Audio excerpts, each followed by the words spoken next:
last class, you have learned how transportation takes place in human.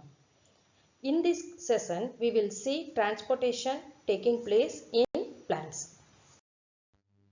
Let's see transportation in plants.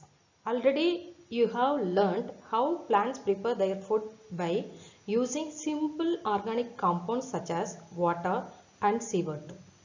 Here, photosynthetic energy is stored in their chlorophyll containing organs. The other kinds of raw materials needed for plants are absorbed by roots. Here, soil is the natural and richest source of raw materials for plants. Raw materials like nitrogen, phosphorus and other minerals are absorbed by plants from soil by roots. Plants absorb water along with minerals from soil by roots and transport to the leaves. As the distance between roots and leaves is large, diffusion is not sufficient to provide raw materials to leaves and energy to roots. Plants use slow transport system but large as required in tall plants to transport energy from leaves and raw material from roots. A group of specialized cells forming a vascular tissue which is transport water and nutrients to all the cells of the plant part. Vascular tissues are of two types. They are xylem and phloem. Here, xylem transports water and minerals absorbed by roots. It is unidirectional. Phloem transport food from leaves to other parts of the plant. It is bidirectional. Let's see about xylem. Xylem consists of four kinds of elements. They are tracheids, vessels, xylem fiber and xylem parenchyma. Xylem parenchyma is responsible for sideways conduction of water. Xylem parenchyma only considered as living tissue here. Wherever fiber is there in the plant parts, that is provide mechanical support only. Vessels and tracheids of the roots, stem and leaves are connected to form a continuous system in xylem cells to transport water to all the parts of the plant. Cells in the roots which are contact with the soil take up ions, which creates a difference of concentration between the roots and the soil, and therefore water moves to the roots to eliminate the difference.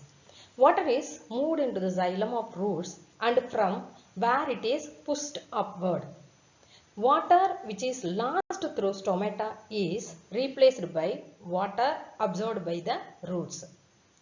Evaporation of water from leaf creates a suction force which pulls water. Transpiration. It is the process of loss of water in the form of vapor from the aerial parts of the plant. Depending upon the plant's surface, transpiration is classified into three types. One is stomatal transpiration, second one is lenticular transpiration, and third one is cuticular transpiration. Let's see one by one. First, stomatal transpiration.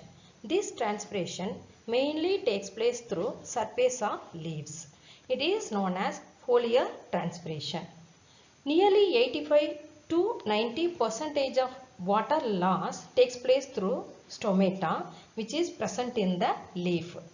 Sometimes water evaporation takes place through certain other openings present on the older stems.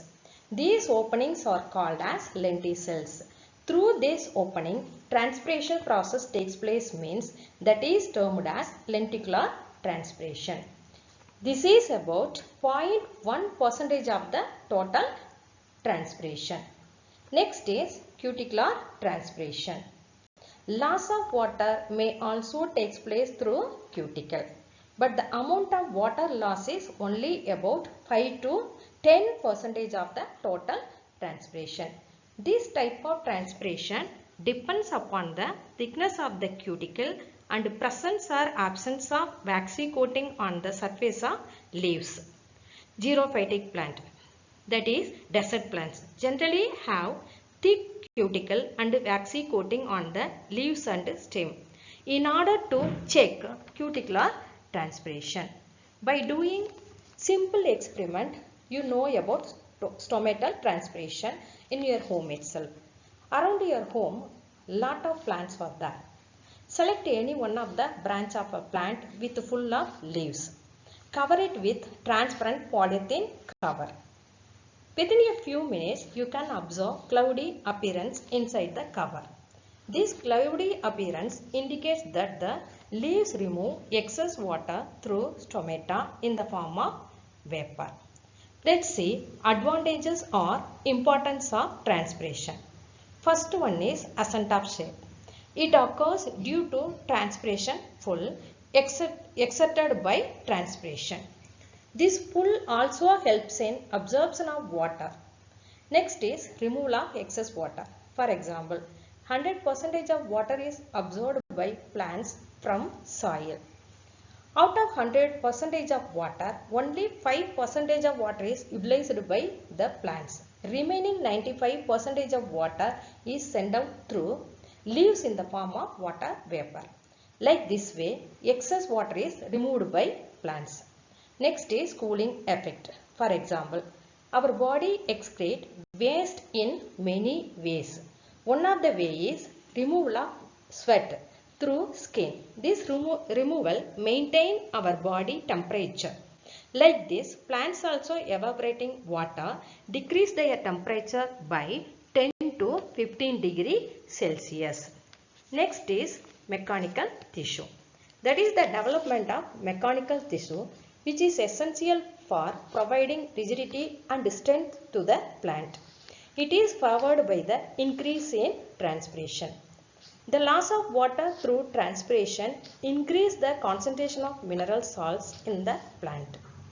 Transpiration also helps in better development of root system, which is required for support and absorption of mineral salts.